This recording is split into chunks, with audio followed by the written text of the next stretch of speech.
ಶ್ರೀಗುರುಭ್ಯೋ ನಮಃ ಪರಮಗುರುಭ್ಯೋ ನಮಃ.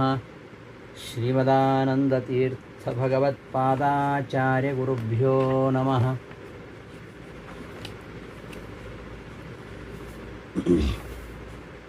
ಸದಾಗಮೈಕವಿಜ್ಞೇಯಂ ಸಮತೀತಕ್ಷರಾಕ್ಷರಂ ನಾರಾಯಣಂ ಸದಾ ವಂದೇ ನಿರ್ದೋಷಾಶೇಷಸದ್ಗುಣಂ. ವಿಶ್ವಸ್ಯೋದಯಮಾತನೋತಿ ತದನುತ್ರಾಣಂ ವಿಧತ್ತೆ ಪುನಃ ಸೌಖ್ಯಾಪ್ತೀತರಹಾನಿ ಸಾಧಲಮನಂ ಭಕ್ತಿಶ್ರುತೀಃ ವ್ಯಂಜಯನ್ ಸ್ವಾಪಂ ಪ್ರಾಪಯತಿ ಶ್ರಮಾಪಹೃತಯೇ ಕಲ್ಪಾವಸಾನೇ ಚ ಯಃ ತಂ ದೇವಂ ಪಿತರಂ ಪತಿಂ ಗುರುತಮಂ ವಂದೇ ರಮಾವಲ್ಲಭಂ. ಲಸತು ಶ್ರೀಮದಾನಂದತೀರ್ಥೇಂದುರ್ನೋ ಹೃದಂಬರೆ ಯದ್ವಚಶ್ಚಂದ್ರಿಕಾ ಸ್ವಾಂತಸಂತಾಪಂ ವಿನಿಕೃಂತತಿ. ಪದವಾಕ್ಯಪ್ರಮಾಣಜ್ಞಾನ್ ಪ್ರಣಮ್ಯ ಶಿರಸಾ ಗುರೂನ್ ವ್ಯಾಕರಿಷ್ಯೆ ಯಥಾಬೋಧಂ ವಿಷ್ಣುತತ್ವವಿನಿರ್ಣಯಂ. ವಿಷ್ಣುತ್ವವಿನಿರ್ಣಯ ಪಾಠಕ್ಕೆ ಸುಸ್ವಾಗತ. ವಿಷ್ಣುತ್ವವಿನಿರ್ಣಯದಲ್ಲಿ ಆಚಾರ್ಯರು ಮಂಗಳಾಚರಣೆಯನ್ನು ಮಾಡಿ ಅಲ್ಲಿ ಹೇಳ್ತಕ್ಕಂತಹ ವಿಶೇಷಣಗಳನ್ನೇ ಸದುಕ್ತಿಗಳಿಂದ ಸಜ್ಜನರ ಜ್ಞಾನಕ್ಕೋಸ್ಕರವಾಗಿ ಅವುಗಳನ್ನೇ ಸಾಧಿಸ್ತಾ ಹೋಗ್ತೇನೆ ಎಂಬುದಾಗಿ ಪ್ರತಿಜ್ಞೆ ಮಾಡಿದರು. ಅಲ್ಲಿ ಸದುಕ್ತಿಗಳಿಂದ ನಾನು ಸಾಧನೆ ಮಾಡ್ತೇನೆ ಅಂತ ಹೇಳಿದರು. ಅವುಗಳು ಯಾವ ಸದುಕ್ತಿಗಳು, ಯಾವ ಸದಾಗಮಗಳು ಯಾವುವು? ಆರಂಭದಲ್ಲಿ ಸದಾಗಮಿಕ ವಿಜ್ಞೇಯಂ ಅಂತ ಹೇಳಿದಂತೆ ಸದಾಗಮ ಯಾವುದು, ಯಾವುದು ಸದಾಗಮ, ಯಾವುದು ದುರಾಗಮ, ಅವುಗಳನ್ನು ಹೇಳಿಕೆ ಹೊರಟಿದ್ದಾರೆ. ಯಾವುದೇ ಒಂದು ವಾದದ ಆರಂಭದಲ್ಲಿ ಒಂದು ಮುಖ್ಯವಾದ ನಿರ್ಣಯ ಆಗಬೇಕಾದರೆ ಯಾವ ಗ್ರಂಥಗಳು ಪ್ರಾಮಾಣಿಕ, ಯಾವುದು ಅಗ್ರಾಹ್ಯ, ಇದು ನಿರ್ಣೀತವಾಗಬೇಕು. ಹಾಗಾಗಿ ಆಚಾರ್ಯರು ತನ್ನ ಈ ಪ್ರತಿಪಾದನೆಗೆ ಯಾವುಗಳು ಇಲ್ಲಿ ಪ್ರಮಾಣಗಳು, ಗ್ರಾಹ್ಯವಾಗಿರತಕ್ಕಂತಹ ಪ್ರಮಾಣಗಳು ಯಾವುವು, ಅವುಗಳನ್ನು ಹೇಳಿಕೊಟ್ಟಿದ್ದಾರೆ. ಋಗಾದ್ಯಾಹ ಭಾರತಂ ಚೈವ ಪಂಚರಾತ್ರಮಥಾಖಿಲಂ ಮೂಲರಾಮಾಯಣಂ ಚೈವ ಪುರಾಣಂ ಚೈತದಾತ್ಮಕಂ ಯೇ ಚ ಅನುಯಾಯಿನಸ್ತೇಷಾಂ ಸರ್ವೇ ತೇ ಚ ಸದಾಗಮಾಃ ದುರಾಗಮಾಃ ತದನ್ಯೇ ತೈರ್ನಜ್ಞೇಯೋ ಜನಾರ್ದನಃ.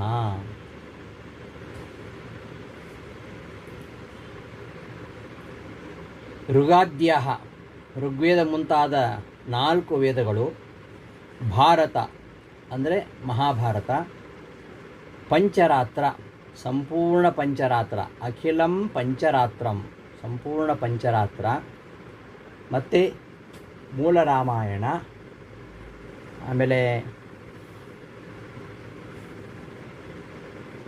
ಪುರಾಣಂ ಚ ಏತದಾತ್ಮಕಂ ಅಂದರೆ ಇವುಗಳಿಗೆ ಅನುಗುಣವಾದ ಪುರಾಣಗಳು, ಮತ್ತು ಇವೆಲ್ಲ ಸದಾಗಮಗಳು. ಏಚ ಅನುಯಾಯಿನಸ್ತೇಷಾಂ ಇವುಗಳಿಗೆ ಯಾವ್ಯಾವ ಅನುಗುಣವಾಗಿ ಇರ್ತಾವೋ ಅವೆಲ್ಲವೂ ಸದಾಗಮಗಳು. ಇವುಗಳ ಹೊರತಾಗಿ ಉಳಿದವುಗಳೆಲ್ಲ ದುರಾಗಮಗಳು ಅಂತ ಇಲ್ಲಿ ಹೇಳ್ತಿದ್ದಾರೆ. ತದನ್ನೇ ಚ ದುರಾಗಮಾಃ, ಅಂತಹ ಆ ದುರಾಗಮಗಳಿಂದ ಸರ್ವಥಾ ಈ ಜನಾರ್ದನ ನ ಜ್ಞೇಯ, ಅವನು ಸರ್ವಥಾ ಅಜ್ಞೇಯ. ದುರಾಗಮಗಳಿಂದ ಇವನನ್ನು ಸರಿಯಾಗಿ ತಿಳ್ಕೊಳ್ಳಿಕ್ಕೆ ಸಾಧ್ಯ ಇಲ್ಲ. ಸದಾಗಮಗಳಿಂದಲೇ ಇವನನ್ನು ತಿಳ್ಕೊಳ್ಬೇಕು. ಈ ಒಂದು ಮೂಲಕ್ಕೆ ಜಯತೀರ್ಥರು ಟೀಕೆಯಲ್ಲಿ ವ್ಯಾಖ್ಯಾನ ಮಾಡ್ತಾರೆ. ಕ್ರಮಾತ್ ಸದಾಗಮೈಕ ವಿಜ್ಞೇಯತ್ವಸ್ಯ ಪ್ರಥಮ ಪ್ರತಿಪಾದ್ಯತ್ವ ಪ್ರತಿಜ್ಞಾತಂ. ಹಿಂದೆ ಹೇಳಿದರು ಕ್ರಮಾತ್ ಸಜ್ಜನ ಸಂವಿದೆ, ಸದಾಗಮೈಕ ವಿಜ್ಞೇಯಂ ಸಮತೀತಕ್ಷರಾಕ್ಷರಂ ನಾರಾಯಣಂ ಸದಾ ವಂದೇ. ಇವುಗಳನ್ನು ಕ್ರಮವಾಗಿ ನಾನು ಸಮರ್ಥನೆ ಮಾಡ್ತೇನೆ ಅಂತ ಹೇಳಿದ್ರಲ್ವಾ. ಅದೇ ಕ್ರಮದಿಂದ ಸದಾಗಮೈಕತ್ವ ವಿಜ್ಞೇಯತ್ವಸ್ಯ ಪ್ರಥಮ ಪ್ರತಿಪಾದ್ಯತ್ವಂ, ಸದಾಗಮೈಕ ವಿಜ್ಞೇಯತ್ವಂ ಅದನ್ನೇ ಪ್ರಪ್ರಥಮವಾಗಿ ಪ್ರತಿಪಾದನೆ ಮಾಡ್ತೇನೆ ಎಂಬುದಾಗಿ ಪ್ರತಿಜ್ಞೆ ಮಾಡಿದ್ದಾರೆ. ಅದರಂತೆ ಮಾಡಲಿಕ್ಕೆ ಹೊರಟಿದ್ದಾರೆ. ಸದುಕ್ತಿವಿಹಿ ಅಂತ ಹೇಳಿದರು. ಸದುಕ್ತಿವಿಹಿ ಸಾಧಯಿಷ್ಯೆ ಸದುಕ್ತಿವಿಹಿ ಅಂತಲೂ ಹೇಳಿದರು. ಯಾವುದು ಸದುಕ್ತಿಗಳು? ನಾರಾಯಣನನ್ನು ಪ್ರತಿಪಾದನೆ ಮಾಡ್ತಕ್ಕಂತಹ ಸದುಕ್ತಿಗಳು ಯಾವುವು? ಅದರಲ್ಲಿಯೂ ನಾರಾಯಣ ಸದಾಗಮೈಕ ವಿಜ್ಞೇಯನಾಗಿದ್ದಾನೆ, ಸದಾಗಮೈಕ ವಿಜ್ಞೇಯನಾಗಿದ್ದಾನೆ. ಅಂತಹ ಸದಾಗಮೈಕ ವಿಜ್ಞೇಯನಾಗಿದ್ದಾನೆ ಎಂಬುದನ್ನು ಪ್ರತಿಪಾದನೆ ಮಾಡತಕ್ಕಂತಹ ಯುಕ್ತಿಗಳು ಯಾವುವು, ಅಂತಹ ಸದುಕ್ತಿಗಳು ಯಾವುವು ಎಂಬುದನ್ನು ಹೇಳಿಕ್ಕೆ ಹೊರಟಿದ್ದಾರೆ ಎಂಬ ಅವತರಣಿಕೆಯನ್ನು ಟೀಕಾಚಾರ್ಯರು ಹೇಳ್ತಾ ಇದ್ದಾರೆ. ಕ್ರಮಾತ್ ಸದಾಗಮೈಕ ವಿಜ್ಞೇಯತ್ವಸ್ಯ, ಸದಾಗಮೈಕ ವಿಜ್ಞೇಯತ್ವ ಅದು ಪ್ರಥಮವಾಗಿ ಪ್ರತಿಪಾದನೆ ಮಾಡುವಂಥದ್ದು ಎಂಬುದಾಗಿ ತಿಳಿಸಿದ್ದಾರೆ. ಹಿಂದೆ ಪ್ರತಿಜ್ಞೆ ಮಾಡಿದ್ದಾರೆ ಅದೇ ರೀತಿಯಲ್ಲಿ. ಮತ್ತು ಸದುಕ್ತಿಭಿಹಿ ಅಂತಲೂ ಹೇಳಿದ್ದಾರೆ. ಸದುಕ್ತಿಭಿಹಿ ತತ್ರ ಅಲ್ಲಿ ಕಾಹ ತಾಹ ನಾರಾಯಣಸ್ಯ ಸದಾಗಮೈಕ ವೇದ್ಯತ್ವಂ ಪ್ರತಿಪಾದಯಂತ್ಯಃ ಸದುಕ್ತಯಃ. ಯಾವ ಸದುಕ್ತಿಗಳು ನಾರಾಯಣನನ್ನು ಪ್ರತಿಪಾದನೆ ಮಾಡ್ತವೆ?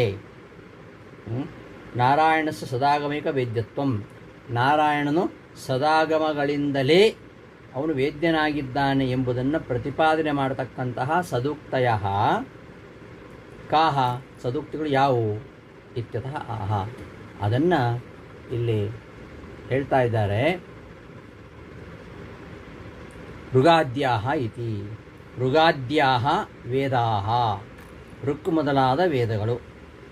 ಋಗ್ ಯಜುಃ ಸಾಮ ಅಥರ್ವ ಸಂಜ್ಞಕಾಹ ವೇದಾಹ ಅಂತ ಅರ್ಥ. ಋಗಾದ್ಯಾಹ ಅಂದರೆ ಚ ಅಥ ಶಬ್ದ. ಇಲ್ಲಿ ಚ ಮತ್ತು ಅಥ, ಚೈವದಲ್ಲಿ ಚ ಮತ್ತು ಅಥ ಅನ್ನಲ್ಲಿ ಅಥ ಶಬ್ದ ಇದೆ. ಇವು ಪರಸ್ಪರ ಸಮುಚ್ಚಾಯಕವಾಗಿರತಕ್ಕಂತಹ ಶಬ್ದಗಳು. ಹಿಂದಿನ ಹಾಗೂ ಮುಂದಿನ ವಿಷಯಗಳನ್ನು ಪರಸ್ಪರ ಒಟ್ಟುಗೂಡಿಸ್ಲಿಕ್ಕೋಸ್ಕರವಾಗಿ, ಅದು ಮತ್ತು ಇದು ಅಂತ ಎರಡು, ಅದಕ್ಕೋಸ್ಕರ ಇರುವಂಥದ್ದು. ಏವ ಶಬ್ದೋ, ಎರಡು ಏವ ಶಬ್ದ ಇವೆ. ಋಗಾದ್ಯ ಭಾರತಂಚೈವ ಅಲ್ಲೊಂದು ವೇದ ಶಬ್ದ ಇದೆ. ಮೂಲ ರಾಮಾಯಣಂ ಚೈವ ಅಲ್ಲಿ ಒಂದು ವೇದ ಶಬ್ದ ಇದೆ.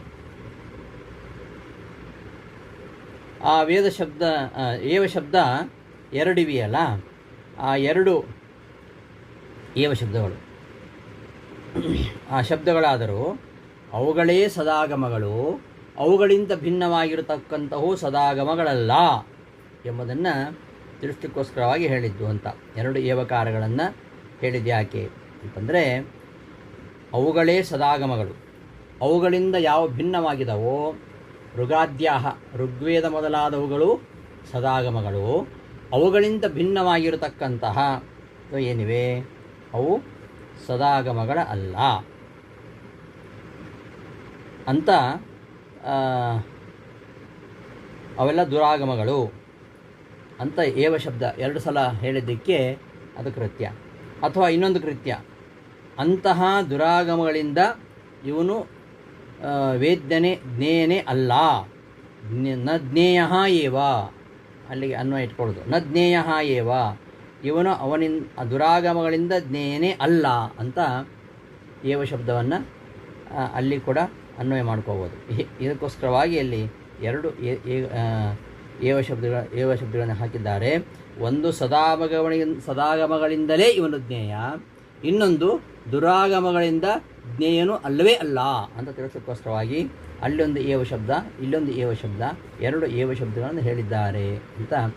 ಏವ ಶಬ್ದಯೋ ಅಸ್ತು ತೇ ಏವ ಸದಾಗಮಾಃ ತದನ್ನೇ ಏತೇ ಸರ್ವೇ ದುರಾಗಮಾಃ ಏವ. ಅವುಗಳೇ ಸದಾಗಮಗಳು, ಅವುಗಳಿಂದ ಬೇರೆಯಾಗಿರತಕ್ಕಂಥವುಗಳು ಅವೆಲ್ಲ ದುರಾಗಮಗಳೇ.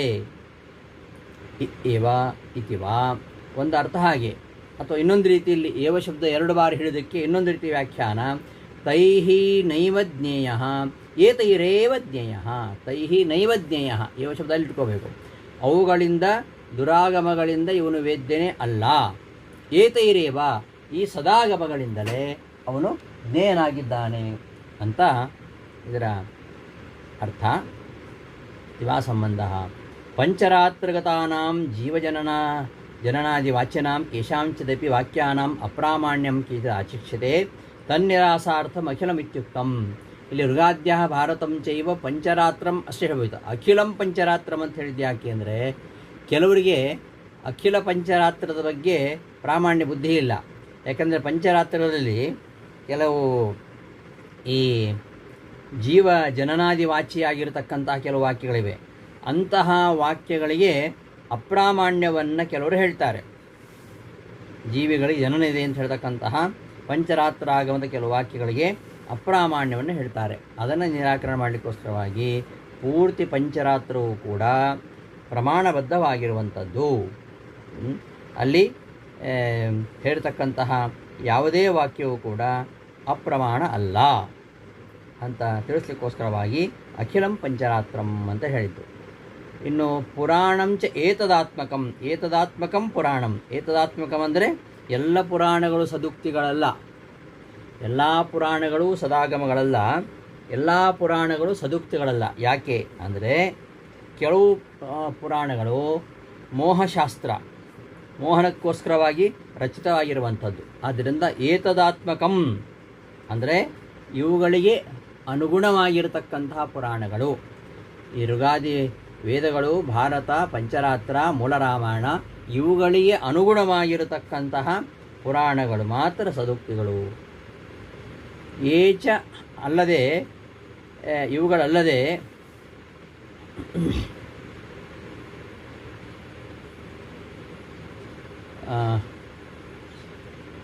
ಪಂಚರಾತ್ರಗತಾನಾಂ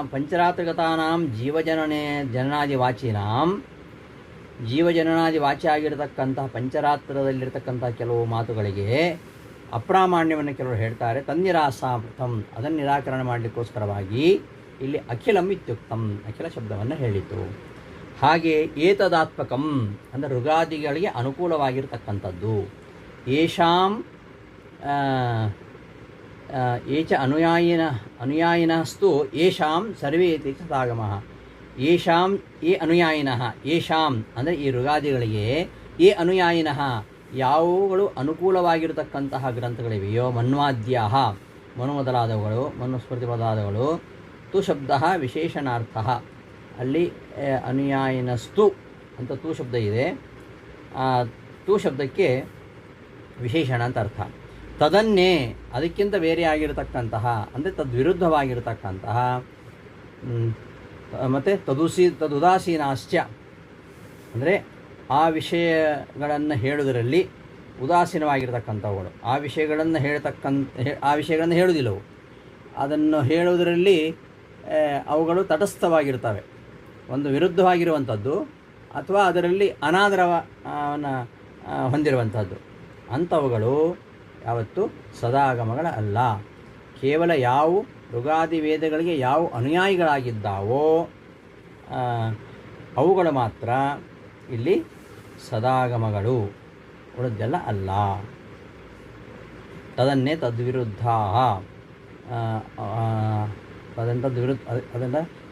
ಅದರಿಂದ ವಿರುದ್ಧವಾಗಿರತಕ್ಕಂಥವುಗಳು ಋಗಾದಿ ವೇದಾದಿಗಳಿಗೆ ವಿರುದ್ಧವಾಗಿರತಕ್ಕಂಥವುಗಳು. ಮತ್ತು ತದುದಾಸೀನಾಶ್ಚ ಅವುಗಳಲ್ಲಿ ಅನಾದರ ಭಾವವನ್ನು ಹೊಂದಿರತಕ್ಕಂಥವುಗಳು ಅವುಗಳು ಏನೋ ದುರಾಗಮಗಳು. ಋಗಾದಿ ವೇದಗಳಿಗೆ ವಿರುದ್ಧವಾಗಿರತಕ್ಕಂಥವುಗಳು ಅಂಥವುಗಳು ಮತ್ತು ಋಗಾದಿ ವೇದಾದಿಗಳಲ್ಲಿ ಏನು ಹೇಳಿದ್ದಾರೆ ಅಂತಹ ವಿಷಯಗಳಲ್ಲಿ ಅನಾದರ ಭಾವವನ್ನು ತೆರೆದಿರತಕ್ಕಂತಹ ಆಗಮಗಳಿದ್ದರೆ ಅವೆಲ್ಲ ಸದಾಗಮಗಳು ಅಲ್ಲ, ಅವೆಲ್ಲ ದುರಾಗಮಗಳು. ಇಂತಹ ಇವುಗಳಿಂದ ಮಾತ್ರ ಪರಮಾತ್ಮನನ್ನು ತಿಳಿಲಿಕ್ಕೆ ಸಾಧ್ಯ. ಜ್ಞೇಯ ಏತೈಹಿ,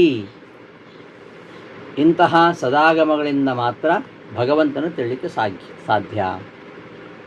ಅಲ್ಲ, ಈ ಕೆಲವರು ಅಂದರೆ ಈಗ ವೈಶೇಷಿಕರಿದ್ದಾರೆ, ದಾರ್ಶನಿಕರಲ್ಲಿ ವೈಶೇಷಿಕರಂತಿದ್ದಾರೆ, ನ್ಯಾಯದರ್ಶನದಲ್ಲಿ ಬರ್ತದೆ. ಅವರೆಲ್ಲ ಏನು ಹೇಳ್ತಾರಂದರೆ, ಇಂತಹ ನಾರಾಯಣ ನೀವೇನು ಹೇಳಿದ್ದೀರಲ್ಲ, ಯಾವುದೇ ದೋಷ ಇಲ್ಲದಂತಹ ಸಕಲ ಗುಣ ಪರಿಪೂರ್ಣನಾಗಿರ್ತಕ್ಕಂತಹ ನಾರಾಯಣ ಅಂತ ಹೇಳ್ತಾ ಇದ್ದೀರಲ್ಲ, ಅಂತಹ ನಾರಾಯಣ ಅವನು ಸದಾಗಮೈಕ ವಿಜ್ಞೇಯ, ಆಗಮಗಳಿಂದ ಮಾತ್ರ ವಿಜ್ಞೇಯ ಅಂತ ಹೇಳ್ತಾ ಇದ್ದೀರಲ್ಲ. ಆದರೆ ಅವರೆಲ್ಲ ಹಾಗೆ ತಿಳಿದಿಲ್ಲಲ್ಲ, ಅವ್ರು ಹಾಗೆ ತಿಳಿತಾ ಇಲ್ಲ. ನ್ಯಾಯಮತಾನುಯಾಯಿಗಳಾಗಿರ್ತಕ್ಕಂಥ ವೈಶೇಷಿಕರು ಅವರು ವೇದಗಳನ್ನು ಪ್ರಮಾಣ ಅಂತ ಒಪ್ತಾರೆ. ಆದರೆ ನಾರಾಯಣನನ್ನು ಅವರು ಅನುಮಾನದಿಂದ ಊಹಿಸಲು ಶಕ್ಯ ಅಂತ ಹೇಳ್ತಾರೆ.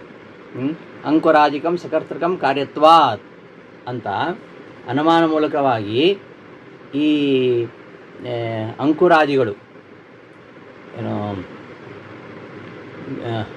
ಅಂಕುರ ಬೆಳೀತದಲ್ಲ, ಅಂಕುರ ತಾನೇ ಬೆಳಲಿಕ್ಕೆ ಹೇಗೆ ಸಾಧ್ಯ? ಅದು ಬೆಳಿಬೇಕಾದ್ರೆ ಒಬ್ಬ ಕರ್ತೃ ಇರಬೇಕು. ಆ ಅಂಕುರಾದಿಗಳಿಗೆ ಒಬ್ಬ ಕರ್ತೃ ಇದ್ದ ಹಾಗೆ ಕರ್ತೃ ಇರಲೇಬೇಕು. ಅಂತಹ ಕರ್ತೃ ಯಾರು? ಅವನೇ ಪರಮಾತ್ಮ ಅಂತ ಹೇಳ್ತಾರೆ. ಮತ್ತು ಅಷ್ಟು ಮಾತ್ರ ಅಲ್ಲ, ಅವರು ಈ ಆಗಮಗಳಿಂದಲೇ ಅವನು ವೇದ್ಯ ಅಂತ ಹೇಳೋದಿಲ್ಲ. ಅಷ್ಟು ಮಾತ್ರ ಅಲ್ಲ, ಅವನು ಅನುಮಾನಾದಿಗಳಿಂದಲೂ ಅವನನ್ನು ತಿಳಿಲಿಕ್ಕೆ ಶಕ್ಯ ಇದೆ. ಅಲ್ಲದೆ ಅವನಲ್ಲಿ 8 ಗುಣಗಳಿವೆ, ಅಖಿಲ ಗುಣಗಳಲ್ಲ, ಅಖಿಲ ಸದ್ಗುಣ ಅಲ್ಲ, 8 ಗುಣಗಳಿವೆ ಅಂತ ಹೇಳ್ತಾರೆ. ನೀವು ಹೇಳಿರ್ತಕ್ಕಂತಹ ವಿಶೇಷಗಳನ್ನು ಅವರು ನಾರಾಯಣನಲ್ಲಿ ಒಪ್ಪಿಲ್ಲ. ಆದ್ದರಿಂದ ಇದು ಹೇಗೆ ಅಂತ ಪ್ರಶ್ನೆ. ಸದಾಗಮೈಕ ವಿಜ್ಞೇಯ ಅಂತ ಹೇಳ್ತಾ ಇದ್ದೀರಿ, ಕೇವಲ ಆಗಮಗಳಿಂದ ಮಾತ್ರ ವಿಜ್ಞೇಯ ಅಂಥೇಳಿ. ಆಗಮ ಮಾತ್ರವಲ್ಲದೆ ಅನುಮಾನಾದಿಗಳಿಂದಲೂ ಕೂಡ ಅವನು ಜ್ಞೇಯನಾಗಿದ್ದಾನೆ ಅಂತ ವೈಶೇಷಿಕರು ಹೇಳ್ತಾರೆ. ಆದ್ದರಿಂದ ಸದಾಗಮೈಕ ವಿಜ್ಞೇಯ ಅಂತ ನೀವು ಹೇಳೋದು ಸರಿಯಲ್ಲ ಅಂತ. ಇನ್ನು ಮೀಮಾಂಸಕರು ಅಂತಿದ್ದಾರೆ, ಅವರು ವೈಶೇಷಿಕರ ಹಾಗೆ ಅನುಮಾನಕ್ಕೆ ಹೆಚ್ಚು ಪ್ರಾಶಸ್ತ್ಯವನ್ನು ನೀಡುವುದಿಲ್ಲ. ಆದರೆ ವೇದಾರ್ಥ ವಿಚಾರದಲ್ಲಿ ಅವರಿಗೆ ಆಸಕ್ತಿ ಇದೆ. ಆದರೆ ಅವರು ಕರ್ಮಕ್ಕೆ ಹೆಚ್ಚು ಪ್ರಾಶಸ್ತ್ಯ ಕೊಡ್ತಾರೆ. ಆದ್ದರಿಂದ ನಾರಾಯಣನೇ ಸದಾಗಮಗಳಿಂದ ಜ್ಞೇಯ, ಸದಾಗಮಗಳಿಂದಲೇ ಜ್ಞೇಯ, ಸದಾಗಮಗಳಿಂದ ನಾರಾಯಣನೇ ಜ್ಞೇಯ ಅಂತ ಹೀಗೆಲ್ಲ ಹೇಳುವಂಥದ್ದು ಅವರೆಲ್ಲ ಒಪ್ಪುವುದಿಲ್ಲಲ್ಲ ಅಂತ ಪ್ರಶ್ನೆ ಮಾಡ್ಕೋತಾ ಇದ್ದಾರೆ. ಕಥಂ ತರ್ಹಿ ವೈಶೇಷಿಕ ಮುಂತಾದ ವಾದಿಗಳಿಗೆ ಈ ಇಂತಹ ನಾರಾಯಣ ಉಕ್ತ ವಿಶೇಷಣೋ ನಾರಾಯಣ, ನೀವು ಹೇಳ್ತಕ್ಕಂತಹ ಸದಾಗಮಿಕ ವಿಜ್ಞೇಯನಾಗಿರ್ತಕ್ಕಂತಹ ನಾರಾಯಣ, ಆ ಥರ ಅವರು ಅನ್ನು ತಿಳಿದಿಲ್ಲಲ್ಲ. ಇತ್ಯತಃ ಸದಾಯುಕ್ತೈ, ಸದಾಯುಕ್ತರಾದವರು, ಸದಾಯುಕ್ತರು ಅಂದರೆ ಸದಾ ಅಭಿಯೋಗಯುಕ್ತರು, ವೇದಾದಿಗಳ ಅರ್ಥ ಚರ್ಚೆಯಲ್ಲಿ ನಿರಂತರವಾಗಿ ಆಸಕ್ತರಾದವರಿಗೆ ಈ ಅರ್ಥ ಗೊತ್ತಾಗತ್ತೆ. ಅವರೆಲ್ಲ ವೇದಾದಿಗಳಲ್ಲಿ ನಿರಂತರ ಆಸಕ್ತರಾದವರಲ್ಲ. ಯಾರು ಸದಾಯುಕ್ತೈ, ವೇದಾದಿ ಅರ್ಥಗಳ ಚರ್ಚೆಯಲ್ಲಿ ಯಾರು ಯಾವಾಗಲೂ ಅಭಿಯುಕ್ತರಾಗಿದ್ದಾರೋ ಅವರಿಗೆ ನಾರಾಯಣ ಈ ರೀತಿಯಲ್ಲೇ ತಿಳಿಯಲ್ಪಡ್ತಾನೆ. ವಾಕ್ಯಾರ್ಥೋ ಹಿ ವಿಚಾರಾಭಿಯೋಗ ಏವ ಸ್ಫುರತಿ ನ ಚ ವೈಶೇಷಿಕಾದಯ ವೇದಾದ್ಯರ್ಥ ವಿಚಾರೇ ಅಭಿಯುಕ್ತಾ. ವಾಕ್ಯಾರ್ಥ ಮಾಡುವಾಗ ವಾಕ್ಯಾರ್ಥ ವಿಚಾರದಲ್ಲಿ ವಾಕ್ಯಾರ್ಥ ಮಾಡಲಿಕ್ಕೆ ಹೊರಟಾಗ ಆ ವಾಕ್ಯಾರ್ಥ ವಿಷಯದಲ್ಲಿ ಅವರಿಗೆ ಆಸಕ್ತಿ ಇರಬೇಕು. ಯಾರಿಗೆ ಆಸಕ್ತಿ ಇಲ್ಲವೋ ಅವರಿಗೆ ಅದನ್ನು ಸರಿಯಾಗಿ ತಿಳ್ಕೊಳ್ಳಿಕ್ಕೆ ಆಗೋದಿಲ್ಲ. ವಾಕ್ಯಾರ್ಥೋ ಹಿ ವಿಚಾರಾಭಿಯೋಗಿ ಏವ ಸ್ಫುರತಿ. ವಾಕ್ಯಾರ್ಥ ನಮಗೆ ಯಾವಾಗ ನಿಜವಾದ ವೇದ ಅರ್ಥ ಯಾವಾಗ ನಮಗೆ ಸ್ಪಷ್ಟವಾಗ್ತದೆ ಅಂದರೆ ಅದರಲ್ಲಿ ನಮಗೆ ಅಭಿಯೋಗ ಇರಬೇಕು, ಆ ವಿಚಾರದಲ್ಲಿ ಅಭಿಯೋಗ ಇರಬೇಕು. ಯಾವುದೋ ಒಂದು ವಾಕ್ಯದ ಅರ್ಥ ನಮಗೆ ಸಿದ್ಧ ಆಗಬೇಕಾದ್ರೆ, ನಮಗೆ ಮನದಟ್ಟಾಗಬೇಕಾದ್ರೆ ನಮಗೆ ಅದರಲ್ಲಿ ಮೊದಲು ಆಸಕ್ತಿ ಇರಬೇಕು. ಆದರೆ ಅಂತಹ ಆಸಕ್ತಿ ಅವರಿಗೆ ಇಲ್ಲ. ವಾಕ್ಯಾರ್ಥೋ ಹಿ ವಿಚಾರಾಭಿಯೋಗಿ ಏವ ಸ್ಫುರತಿ, ವಿಚಾರಾಭಿಯೋಗಿ ಏವ, ವಿಚಾರದಲ್ಲಿ ಆಸಕ್ತಿ ಇದ್ದರೆ ಮಾತ್ರ ವಾಕ್ಯಾರ್ಥ ಅನ್ನೋದು ಸ್ಫುರಿಸ್ತದೆ. ನಚ ವೈಶೇಷಿಕಾದಯ, ವೈಶೇಷಿಕ ಮೊದಲಾದವರು ವೇದಾದ್ಯರ್ಥ ವಿಷಯದಲ್ಲಿ ವೇದಾದ್ಯರ್ಥ ವಿಷಯದಲ್ಲಿ ಅವರು ಏನು ಅಭಿಯೋಗಯುಕ್ತರಲ್ಲ, ಅಂತಹ ಆಸಕ್ತಿಯನ್ನು ಹೊಂದವರಲ್ಲ. ಆದ್ದರಿಂದ ಅವರಿಗೆ ಹಾಗೆ ತಿಳಿದೇ ಇರ್ಬೋದು. ಇನ್ನು ಮೀಮಾಂಸಕರಿದ್ದಾರಲ್ಲ, ತರ್ಹಿ ಮೀಮಾಂಸಕ ಹಿ ಜ್ಞಾಯತೆ, ಮೀಮಾಂಸಕರು ಯಾಕೆ ನೀವು ಹೇಳಿದ ಹಾಗೆ ತಿಳ್ಕೊಳ್ತಾ ಇಲ್ಲ ಅಂದರೆ, ಇತ್ಯತಃ ಉಕ್ತಂ ಮೀಮಾಂಸಕೈ ಅಲ್ಲಿ ಅವರಿಗೆ ಭಕ್ತಿ ಇಲ್ಲ ಅಂತ. ಭಕ್ತಿಮದ್ಭಿ ಸದಾಯುಕ್ತೈ ಏತೈ ಜ್ಞೇಯ. ಈ ವೇದಾದಿಗಳಿಂದ ಮಾತ್ರವನು ಜ್ಞೇಯ. ಯಾರಿಗೆ ಅಂದರೆ, ಯಾರಿಗೆ ವೇದಾದಿ ವಿಚಾರದಲ್ಲಿ ನಿರಂತರವಾದ ಆಸಕ್ತಿ ಇದೆಯೋ, ಹಾಗೆ ಅಡೆತಡೆಯಿಲ್ಲದ ಭಕ್ತಿ ಇದೆಯೋ, ಅಂಥವರಿಗೆ ಮಾತ್ರ ಆ ನಾರಾಯಣನನ್ನು ಆ ರೀತಿ ಅರಿಯಲು ಸಾಧ್ಯ. ಉಳಿದವರಿಗೆ ಅದು ಸಾಧ್ಯ ಇಲ್ಲ. ಮೀಮಾಂಸಕರಿಗೆ ಏನಾಗುತ್ತೆ ಅಂದರೆ, ಮೀಮಾಂಸಕರಿಗೆ ಅವರಿಗೆ ವೇದದಲ್ಲಿ ಆಸಕ್ತಿ ಇದೆ ನಿಜ, ವಾಕ್ಯಾರ್ಥದಲ್ಲಿ ಆಸಕ್ತಿ ಇದೆ. ಆದರೆ ಅವರು ವಾಕ್ಯಾರ್ಥ ಮಾಡ್ತವ್ರು ಏನು ಮಾಡ್ತಾರೆ ಮೀಮಾಂಸಕರು, ಅವರು ಕರ್ಮಕ್ಕೆ ಪ್ರಾಧಾನ್ಯತೆ ಕೊಡ್ತಾರೆ, ಜ್ಞಾನಕ್ಕೆ ಪ್ರಾಧಾನ್ಯತೆ ಕೊಡೋದಿಲ್ಲ. ಹಾಗಾಗಿ ಅವರಿಗೆ ಪರಮಾತ್ಮವಿಷಯಕವಾಗಿರ್ತಕ್ಕಂಥ ಭಕ್ತಿ ಇಲ್ಲ. ಭಕ್ತಿ ಮದ್ಭಿ ಅವರಿಗೆ ಪರಮಾತ್ಮನ ವಿಷಯದಲ್ಲಿ ಅವರಿಗೆ ಆದರ ಇಲ್ಲ. ಯೋ ಹಿ ಯತ್ರ ಆದರವಾನ್ ತಸ್ಮೈ ತದ್ವಸ್ತು ವಿದ್ಯಮಾನಮಪಿ ಸ್ಮೃತಿ. ಯಾವನು ಯಾವ ವಿಷಯದಲ್ಲಿ, ಯಾವ ವ್ಯಕ್ತಿಯು ಯಾವ ವಿಷಯದಲ್ಲಿ ಆದರವಾನ್ ಆಸಕ್ತಿ ಉಳ್ಳವನಾಗಿದ್ದಾನೋ, ತಸ್ಮೈ ಅವನಿಗೆ ತದ್ವಸ್ತು ಆ ವಿದ್ಯಮಾನಮಪಿ ವಸ್ತು, ಆ ಇರತಕ್ಕಂತಹ ಆ ವಸ್ತು ಸ್ಫುರಿಸ್ತದೆ. ನತು ಅನಾದರವತಃ ಅನ್ಯತ್ರ ಆದರವತಃ, ನತು ಅನಾದರವತಃ ಆದರ ಇಲ್ಲದಿದ್ದವನಿಗೆ, ಯಾರಿಗೆ ಆದರ ಇಲ್ಲವೋ, ಅಥವಾ ಅನ್ಯತ್ರ ಆದರವತಶ್ಚ ಯಾರಿಗೆ ನಾರಾಯಣನ ವಿಷಯದಲ್ಲಿ ಆದರವಿಲ್ಲವೋ, ಆಮೇಲೆ ಯಾರಿಗೆ ಇತರ ವಿಷಯಗಳಲ್ಲಿ ಆದರ ಇದೆಯೋ ಅಂಥವರು ಮೀಮಾಂಸಕರು. ಅವರಿಗೆ ನಾರಾಯಣ ಈ ರೀತಿಯಲ್ಲಿ ತಿಳ್ಕೊಳ್ಳಿಕ್ಕೆ ಆಗಲ್ಲ. ನಚ ತಥಾ ಮೀಮಾಂಸಕರು ಹಾಗಲ್ಲ, ಅವರಲ್ಲಿ ಆ ಥರ ಭಕ್ತಿ ಇಲ್ಲ. ಭಕ್ತರಪಿ ನಕಾದಾಚಿತ್ಕಿ ವೇದಾದ್ಯರ್ಥ ಭಗವಜ್ಞಾನೋಪಯೋಗಿನಿ ಇತ್ಯುಕ್ತಂ ಸುನಿಶ್ಚಿತೈ. ಭಕ್ತಿ ಇದ್ದ ಮಾತ್ರಕ್ಕೆ ಕೆಲವೊಮ್ಮೆ ಭಕ್ತಿ ಇರ್ತದೆ ಅವ್ರಿಗೂ ಕೂಡ, ಮೀಮಾಂಸಕರಿಗೂ ಕೂಡ ಭಕ್ತಿ ಇದೆ. ಕೆಲವೊಮ್ಮೆ ಅದು ಇದ್ದರೂ ಸಹ ಆ ವೇದಾದಿಗಳ ಅರ್ಥವಾಗಿರತಕ್ಕಂತಹ ಪರಮಾತ್ಮನ ಜ್ಞಾನಕ್ಕೆ ಅದು ಉಪಯೋಗಕ್ಕೆ ಬರುವುದಿಲ್ಲ. ಅದಕ್ಕೋಸ್ಕರ ಹೇಳಿದ್ದು ಸುನಿಶ್ಚಿತೈ. ಆ ಭಕ್ತಿ ಯಾವಾಗೋ ಒಂದು ಟೈಮ್ನಲ್ಲಿ ಭಕ್ತಿ ಇದ್ದರೆ ಆಗೋದಿಲ್ಲ, ಸುನಿಶ್ಚಿತೈ ಯಾವಾಗಲೂ ಇರಬೇಕು. ಕೆಲವೊಮ್ಮೆ ಮಾತ್ರ ಆ ಥರ ಭಕ್ತಿ ಇದ್ದರೆ ಅದು ಆಗೋದಿಲ್ಲ. ಮೀಮಾಂಸಕರಿಗೆ ಹಾಗೆ, ಕೆಲವೊಮ್ಮೆ ಮಾತ್ರ ಹಾಗೆ, ಯಾವಾಗಲೂ ಆ ಥರ ಭಕ್ತಿ ಇಲ್ಲ. ಆದ್ದರಿಂದ ಈ ವೇದಾದಿಗಳ ಅರ್ಥನಾಗಿರ್ತಕ್ಕಂತಹ ವೇದೈಕ ಸಮಧಿಗಮ್ಯನಾಗಿರ್ತಕ್ಕಂತಹ ನಾರಾಯಣನ ಅನುಭವ ಅವರಿಗೆ ಬರುವುದಿಲ್ಲ. ಅದನ್ನೇ ಆಚಾರ್ಯ ತಿಳಿಸೋಕ್ಕೋಸ್ಕರವಾಗಿ ಸುನಿಶ್ಚಿತೈ ಅಂದರೆ ಒಳ್ಳೆ ನಿಷ್ಠೆ ಇರ್ತಕ್ಕಂಥವರು. ಬರೀ ಯಾವಾಗೋ ಕೆಲವು ಮಾತ್ರ ಭಕ್ತಿ ಇರೋದಲ್ಲ, ಯಾವಾಗಲೂ ಭಗವಂತನಲ್ಲಿ ನಿಷ್ಠೆ ಇರ್ತಕ್ಕಂಥವರು. ಭಕ್ತಿ ಇರತಕ್ಕಂಥವರು.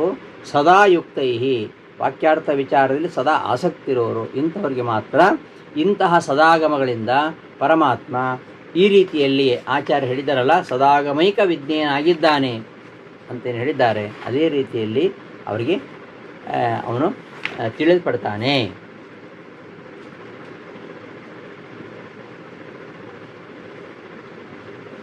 ಅಲ್ಲ, ಆಗಮದಿಂದ ಮಾತ್ರ ವೇದ್ಯ ಅಂತ ಯಾಕೆ ಹೇಳಬೇಕು?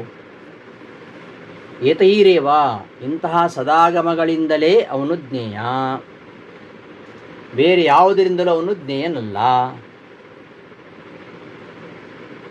ಆಗಮ ಸಹಕಾರವಿಲ್ಲದೆ ಯಾವುದೇ ಪ್ರತ್ಯಕ್ಷವಾಗಲಿ ಅನುಮಾನವಾಗಲಿ ಅದರಿಂದ ಪರಮಾತ್ಮ ತಿಳಿಲಿಕ್ಕೆ ಸಾಧ್ಯ ಇಲ್ಲ ಎಂಬುದನ್ನು ಮುಂದೆ ಹೇಳಿಕೊಟ್ಟಿದ್ದಾರೆ. ಅದಕ್ಕೆ ಪ್ರಮಾಣವಾಗಿ ಬ್ರಹ್ಮಾಂಡ ವಾಕ್ಯದ ಉದಾಹರಣೆ ಕೊಡ್ತಾರೆ. ನಚ ಕೇವಲ ತರ್ಕೇಣ ನಾಕ್ಷಜೇನ ನ ಕೇನಚಿತ್, ನಚ ಕೇವಲ ತರ್ಕೇಣ ನಾಕ್ಷಜೇನ ನ ಕೇನಚಿತ್, ಕೇವಲ ಆಗಮ ವಿಜ್ಞೇಯ, ಭಕ್ತಿರೇವ ನ ಚಾನ್ಯಥ. ಕೇವಲ ಕೇವಲ ಅಂದರೆ ಆಗಮ ಸಹಕಾರವಿಲ್ಲದೆ ಕೇವಲ ತರ್ಕದಿಂದ ಯಾರೂ ಆ ಪರಮಾತ್ಮನನ್ನು ತಿಳಿಲಿಕ್ಕೆ ಸಾಧ್ಯ ಇಲ್ಲ. ಹಾಗೆ ನ ಅಕ್ಷಜೇನ ಕೇವಲೇನ ಕೇವಲ ತರ್ಕದಿಂದ ಹಾಗೆ ಕೇವಲ ಅಕ್ಷಜೇನ ಅಕ್ಷಜೇನ ಪ್ರತ್ಯಕ್ಷದಿಂದ ಯಾರೂ ಆ ಪರಮಾತ್ಮನನ್ನು ತಿಳಿಲಿಕ್ಕೆ ಸಾಧ್ಯ ಇಲ್ಲ. ಕೇವಲ ಆಗಮ ವಿಜ್ಞೇಯ ಕೇವಲ ಆಗಮದಿಂದ ಮಾತ್ರ ಅವನು ಭಕ್ತರಿಂದ ತಿಳಿಯಲ್ಪಡ್ತಕ್ಕಂಥವನು. ಕೇವಲ ಆಗಮ ವಿಜ್ಞೇಯ ಭಕ್ತೈರೇವ ಚಾನ್ಯಥ. ಭಕ್ತರಿಂದ ಕೇವಲ ಆಗಮಗಳಿಂದಲೇ ಅವನು ತಿಳಿಪಡ್ತಾನೆ ಹೊರತು ನಚ ಅನ್ಯಥಾ ಬೇರೆ ಯಾವ ರೀತಿಯಲ್ಲಿಯೂ ಅಲ್ಲ ಅಂತ ಬ್ರಹ್ಮಾಂಡ ಪುರಾಣದಲ್ಲಿ ಈ ವಿಚಾರವನ್ನು ಹೇಳಿದೆ ಅಂತ ಬ್ರಹ್ಮಾಂಡ ಪುರಾಣದ ವಾಕ್ಯವನ್ನು ಕೊಟ್ಟು ಇಂತಹ ಸದಾಗಮಗಳಿಂದಲೇ ಪರಮಾತ್ಮನನ್ನು ತಿಳ್ಕೊಳ್ಬೇಕು. ಮೀಮಾಂಸಕರು ಹೇಳುವ ಹಾಗೆ ಅಥವಾ ವೈಶೇಷಿಕರು ಹೇಳುವ ಹಾಗೆ ಇತರ ಪ್ರಮಾಣಗಳಿಂದಲೂ ಪರಮಾತ್ಮ ತಿಳಿಯಬಹುದು ಅಂತ ಹೇಳಲಿಕ್ಕಾಗಲ್ಲ. ಏತೈರೇವ ಇತ್ಯಸ್ಯ ದುರಾಗಮಾಹ ಇವ ವ್ಯಾವೃತ್ಯಾಂತರಮಸ್ತಿ. ಏತೈರೇವ ಇವುಗಳಿಂದಲೇ ತಿಳಿಪಡ್ತಕ್ಕಂಥವನು ಅಂತ ಹೇಳುವ ಮೂಲಕವಾಗಿ ಈ ದುರಾಗಮಾಹ ದುರಾಗಮಾಹ ಕೇವಲ ದುರಾಗಮಗಳು ಮಾತ್ರ ಅಲ್ಲ, ದುರಾಗಮಾಹ ಇವ ವ್ಯಾವೃತ್ಯಾಂತರಮಸ್ತಿ. ಕೇವಲ ದುರಾಗಮಗಳು ಮಾತ್ರ ಅಲ್ಲ, ದುರಾಗಮಗಳ ಹಾಗೆ ಪರಮಾತ್ಮನ ಸರಿಯಾಗಿ ದುರಾಗಮಗಳು ತಿಳಿಸಲಿಕ್ಕೆ ಸಾಧ್ಯ ಇಲ್ಲ. ಹೇಗೋ ಹಾಗೆ ದುರಾಗಮಗಳಂತೆ ಇನ್ನೂ ಕೆಲವು ಇವೆ ಪ್ರಮಾಣಾಭಾಸಗಳು ಅಂತ ಹೇಳಿ ಹೊರಟಿದ್ದಾರೆ. ನಚ ಇತಿ ನಚ ಕೇವಲ ತರ್ಕೇಣ. ಕೇವಲ ದುರಾಗಮಗಳಿಂದ ತಿಳಿಲಿಕ್ಕೆ ಸಾಧ್ಯ ಇಲ್ಲ ಮಾತ್ರ ಅಲ್ಲ, ತರ್ಕದಿಂದಲೂ ಕೂಡ ಪ್ರತ್ಯಕ್ಷದಿಂದಲೂ ಕೂಡ ಅವನನ್ನು ತಿಳಿಲಿಕ್ಕೆ ಸಾಧ್ಯ ಇಲ್ಲ. ಕೇವಲ ತರ್ಕೇಣ ಅಕ್ಷಜೇನ ಕೇವಲ ವೇದಾದಿಗಳಿಂದ ಸಂವಾದ ಹೊಂದಿರದ ತರ್ಕದಿಂದ ಅವನನ್ನು ತಿಳ್ಕೊಳ್ಳಿಕ್ಕೆ ಸಾಧ್ಯ ಇಲ್ಲ. ಮತ್ತು ಕೇನಚಿತ್ ಯಾವುದೇ ತರ್ಕದಿಂದಲೂ ಅವನು ತಿಳ್ಕೊಳ್ಳಿಕ್ಕೆ ಸಾಧ್ಯ ಇಲ್ಲ. ಅಂದರೆ ತರ್ಕ ಶಬ್ದದಿಂದ ಅನುಮಾನ ಸಾಮಾನ್ಯ, ಎಲ್ಲ ಅನುಮಾನ ಇಟ್ಕೊಳ್ಬೇಕು. ಅಂತಹ ಅನುಮಾನ ಸಾಮಾನ್ಯವನ್ನೇ ಇಲ್ಲಿ ಕೇನ ಶಬ್ದದಿಂದ ಹೇಳ್ತಾ ಇದ್ದಾರೆ. ಕೇನಚಿತ್ ಯಾವುದೇ ರೀತಿಯಾದ ತರ್ಕ ಅಂದರೆ ಯಾವ ತರ್ಕದಿಂದಲೂ ಅವನನ್ನು ತಿಳ್ಕೊಳ್ಳಿಕ್ಕೆ ಸಾಧ್ಯ ಇಲ್ಲ. ಕೇವಲ ತರ್ಕೇಣ ಮತ್ತು ಅಕ್ಷಜೇನ ಪ್ರತ್ಯಕ್ಷೆಯಿಂದಲೂ ಅವನನ್ನು ತಿಳ್ಕೊಳ್ಳಿಕ್ಕೆ ಸಾಧ್ಯ ಇಲ್ಲ. ಕೇವಲ ಅಂದರೆ ವೇದಾದಿ ಅನುಕೂಲರಹಿತ. ವೇದಾದಿಗಳಿಂದ ಸಂವಾದವನ್ನು ಹೊಂದಿರದೇ ಇರತಕ್ಕಂತಹ ಅಂತ ಅರ್ಥ. ತರ್ಕಶಬ್ದೇನ ದೂಷಣಾನುಮಾನಂ ವ್ಯಾವರ್ತಿತಂ. ತರ್ಕಶಬ್ದದಿಂದ ದೂಷಣಾನುಮಾನವನ್ನು ಇಲ್ಲಿ ವ್ಯಾವೃತ್ತಿಗೊಳಿಸಿದ್ದು. ಕೆಲವು ಇತರ ಅನುಮಾನಗಳಿವೆ, ಅನುಮಾನದಿಂದಲೂ ತಿಳ್ಕೊಳ್ಳಿಕ್ಕೆ ಆಗುತ್ತೆ, ಸಾಧನೆ ಮಾಡಲಿಕ್ಕೆ ಆಗುತ್ತೆ. ಆದರೆ ದೂಷಣಾನುಮಾನವನ್ನು ವ್ಯಾವೃತ್ತಿಗೊಳಿಸೋಕ್ಕೋಸ್ಕರವಾಗಿ ಕೇವಲ ತರ್ಕೇಣ ತರ್ಕ ಶಬ್ದವನ್ನು ಹೇಳಿದ್ದೀವಿ. ತರ್ಕ ಶಬ್ದದಿಂದ ದೂಷಣಾನುಮಾನಂ ವ್ಯಾವರ್ತಿತಂ. ತದಿತರ ಅನುಮಾನ ವ್ಯಾವೃತ್ಯರ್ಥಮಃ. ಅದಕ್ಕಿಂತ ಇತರವಾಗಿರತಕ್ಕಂತಹ ಅನುಮಾನ, ಅದಕ್ಕಿಂತ ಇತರವಾದ ಅನುಮಾನವನ್ನು ವ್ಯಾವೃತ್ತಿಗೋಸ್ಕರವಾಗಿ ನ ಕೇನಚಿತ್ ಯಾವುದೇ ತರ್ಕ ಶಬ್ದದಿಂದ ಬರೀ ಇದಲ್ಲ, ಅದು ದೂಷಣಾನುಮಾನ ಅಲ್ಲ, ಅನುಮಾನ ಸಾಮಾನ್ಯವನ್ನೇ ಇಲ್ಲಿ ಹೇಳ್ತಾ ಇದ್ದಾರೆ. ಸಾಧನಾನುಮಾನ ಆಗ್ಬೋದು, ದೂಷಣಾನುಮಾನ ಆಗ್ಬೋದು. ಅಂತೂ ಅನುಮಾನದಿಂದ ಇವನನ್ನು ತಿಳ್ಕೊಳ್ಳಿಕ್ಕೆ ಸಾಧ್ಯನೇ ಇಲ್ಲ ಅಂತ ಅದರ ಅರ್ಥ. ಕುರು ಪಾಂಡವತ್ ಸಾಮಾನ್ಯ ವಿಶೇಷ ಭಾವಮಾಶ್ರಿತ್ಯ ಅರ್ಥಾಪತ್ಯಾದಿ ವ್ಯಾವೃತ್ಯರ್ಥಂ ಏತದುಕ್ತಂ. ಕುರು ಪಾಂಡವವತಿ ಕೌರವರು ಮತ್ತು ಪಾಂಡವರು ಅಂತ ಹೇಳ್ತೀವಿ. ಕೌರವರು ಮತ್ತು ಪಾಂಡವರು ಅಂತ ಹೇಳಿದಾಗ ಕೌರವ ಪಾಂಡವ ನ್ಯಾಯ. ಕೌರವರು ಮತ್ತು ಪಾಂಡವರು ಅಂದರೆ ಪಾಂಡವರು ಕೂಡ ಕೌರವರೇ, ಅವರು ಕುರು ವಂಶದವರೇ, ಇವರು ಕುರು ವಂಶದವರೇ. ಹಾಗಾಗಿ ಕೌರವರನ್ನು ಕುರು ಶಬ್ದದಿಂದ ಹೇಳಿ ಪಾಂಡವರನ್ನು ಪಾಂಡು ಶಬ್ದದಿಂದ ಯಾಕೆ ಹೇಳಬೇಕು? ಪಾಂಡವರು ಅಂದರೆ ಪಾಂಡವರ ಮಕ್ಕಳು, ಕೌರವರು ಅಂದರೆ ಕುರುವಿನ ಮಕ್ಕಳಲ್ಲ, ಕುರು ವಂಶದಲ್ಲಿ ಬಂದವರು. ಹಾಗೆ ಇವರು ಕೂಡ ಕೌರವರೇ. ಆದರೆ ಕುರು ಪಾಂಡವ ಅಂತ ಹೇಳಿದಾಗ ಅಲ್ಲಿ ಕುರು ಶಬ್ದದಿಂದ ದುರ್ಯೋಧನಾದಿಗಳನ್ನು ಇಟ್ಕೊಳ್ಬೇಕು. ಪಾಂಡವ ಅಂತ ಹೇಳಿದ್ರಿಂದ ಅಲ್ಲಿ ಕೌರವ ಶಬ್ದದಿಂದ ಕೌರವರು ಅಂತಂದರೆ ಅಲ್ಲಿ ದುರ್ಯೋಧನಾದಿ ಕೌರವರು ಅಂತ ಇಟ್ಕೊಳ್ಬೇಕು. ಹೇಗೋ ಹಾಗೆಯೇ ಆ ಒಂದು ಸಾಮಾನ್ಯ ವಿಶೇಷ ಭಾವ. ಕುರು ಪಾಂಡವತ್, ಕೌರವ ಶಬ್ದದಿಂದ ಪಾಂಡವರಹಿತವಾಗಿರತಕ್ಕಂತಹ ಕೌರವರು ಅಲ್ಲಿ ಹೇಳುವಂಥದ್ದು. ಹಾಗೆ ತರ್ಕ ಶಬ್ದದಿಂದ ಇಲ್ಲಿ ಅರ್ಥಾಪತ್ತಿಯು ಪರಿಗೃಹಿತವಾಗತಕ್ಕಂತಹ ಅವಕಾಶ ಇದ್ದರೂ ಸಾಧನಾನುಮಾನ ಮತ್ತು ದೂಷಣಾನುಮಾನ ಇವುಗಳನ್ನು ಕೇನಚಿತ್ ಶಬ್ದದಿಂದ ಈ ಅನುಮಾನ ವಿಶೇಷವಾಗಿರತಕ್ಕಂತಹ ಅರ್ಥಾಪತ್ಯಾದಿಗಳಿಂದಲೂ ಕೂಡ ಅವನು ತಿಳ್ಕೊಳ್ಳಿಕ್ಕೆ ಸಾಧ್ಯ ಇಲ್ಲ ಅಂತ ಅರ್ಥಾಪತ್ಯಾದಿಗಳನ್ನು ಕೂಡ ಗ್ರಹಿಸಲಿಕ್ಕೋಸ್ಕರವಾಗಿ ಇಲ್ಲಿ ಏನು ಕೇವಲ ತರ್ಕ ಅಂತ ಹೇಳಿರುವಂಥದ್ದು. ಅರ್ಥಾಪ್ಯಾವೃತ್ತತ್ವಂ ಏತದುಕ್ತಂ ಯದ್ವಾ ಕೇನಚಿತ್ ಸದಾಯುಕ್ತತ್ವಾದಿರಹಿತೇನ ಪುರುಷೇಣ ಕೇವಲಿತ್ ಸರ್ವಸ್ಯ ಉಪಸಂಹಾರಃ ಕೇವಲಗ್ರಹಣೆ ದುರಾಗಮಾದಿ ನಿರಾಸಃ ಆಗಮೇತಿ ಸದಾಗಮಗ್ರಹಣಂ ಭಕ್ತೈಃ ಸದಾಯುಕ್ತೈಃ ಸುನಿಶ್ಚಿತೈಃ ಚ ಬ್ರಹ್ಮಾಂಡಪುರಾಣೆ ಖಚಿತಂ ಇತಿ ಶೇಷಃ. ಅಥವಾ ಹೀಗೆ ಅರ್ಥ ಹೇಳ್ಬೋದು ಇದಕ್ಕೆ. ಕೇನಚಿತ್ ಅಂದರೆ ಸದಾಯುಕ್ತತ್ವಾದಿರಹಿತೇನ ಪುರುಷೇಣ, ಈ ಬ್ರಹ್ಮಾಂಡ ವಾಕ್ಯದ ಈ ಶ್ಲೋಕಕ್ಕೆ, ಬ್ರಹ್ಮಾಂಡ ಪುರಾಣದ ಈ ಶ್ಲೋಕಕ್ಕೆ ಇನ್ನೊಂದು ರೀತಿ ಅರ್ಥ ಹೇಳ್ಬೋದು. ಹೇಗೆ? ಕೇನಚಿತ್ ಅಂದರೆ ನಿರಂತರವಾದ ಆದರಾದಿಗಳಿಲ್ಲದ, ವೇದಾದಿಗಳಲ್ಲಿ ಆದರಾದಿ ಇಲ್ಲದ ಯಾವನೊಬ್ಬ ಸಾಮಾನ್ಯ ವ್ಯಕ್ತಿಯಿಂದ, ಕೇನಚಿತ್ ಸದಾಯುಕ್ತತ್ವಾದಿ ರಹಿತೇನ ಪುರುಷೇಣ, ವೇದಾದಿಗಳಲ್ಲಿ ಆದರ ಇಲ್ಲದೇ ಇರತಕ್ಕಂತಹ ಯಾವನೊಬ್ಬ ಸಾಮಾನ್ಯ ಪುರುಷನಿಂದ, ಕೇವಲಸ್ಯತಿ ಸರ್ವಸ್ಯ ಉಪಸಂಹಾರ. ಕೇವಲ ಅಂತ ಹೇಳಿದ್ರಿಂದ ಇಲ್ಲಿ ಕೇವಲ ತರ್ಕ, ಕೇವಲ ಶಬ್ದದಿಂದ ದುರಾಗಮಗಳು, ಕೇವಲ ತರ್ಕೇಣ, ಕೇವಲ ತರ್ಕದಿಂದ ಅಂದರೆ ದುರಾಗಮಗಳಿಂದ ಅಂತ ಹೇಳಿದಾಗಾಯಿತು ಅಂತ. ದುರಾಗಮ ನಿರಾಸಃ ಆಗಮೇತಿ ಕೇವಲ ಆಗಮ ವಿಜ್ಞೇಯ, ಕೇವಲ ಆಗಮ ವಿಜ್ಞೇಯ. ಕೇವಲ ಅಂದರೆ ದುರಾಗಮಗಳ ಬಿಟ್ಟು ಕೇವಲ ಆಗಮ ಅಂತ ಹೇಳಿದ್ರಿಂದ ಕೇವಲ ಶಬ್ದದಿಂದ ದುರಾಗಮಗಳನ್ನು ನಿರಾಸ ಮಾಡಿದ್ದು. ದುರಾಗಮಗಳನ್ನು ಹೊರತುಪಡಿಸಿ ಕೇವಲ ಆಗಮಗಳಿಂದ ಮಾತ್ರ ವಿಜ್ಞೇಯ. ಆದ್ದರಿಂದ ಇಲ್ಲಿ ಸದಾಗಮಗಳನ್ನು ಮಾತ್ರ ಈ ಒಂದು ಪುರಾಣ ವಾಕ್ಯದಲ್ಲಿ ಪರಿಗ್ರಹಿಸಿದ ಹಾಗಾಯಿತು. ಆಗಮೇತಿ ಸದಾಗಮ ಗ್ರಹಣಂ, ಆಗಮ ಶಬ್ದ ಸದಾಗಮ ಅಂತ ತಿಳ್ಕೊಳ್ಬೇಕು. ಭಕ್ತೈಹಿ ಎಂಥ ಭಕ್ತರು? ಸದಾಯುಕ್ತೈಹಿ, ಸದಾಯುಕ್ತೈಹಿ ಭಕ್ತೈಹಿ. ಸದಾಯುಕ್ತರು ಅಂದರೆ ಸುನಿಶ್ಚಿತರು, ಸುನಿಶ್ಚಿತರು ಸದಾಯುಕ್ತ. ಭಕ್ತೈಹಿ ಅಂದರೆ ಆದರವುಳ್ಳವರು. ಮತ್ತು ಸುನಿಶ್ಚಿತೈಹಿ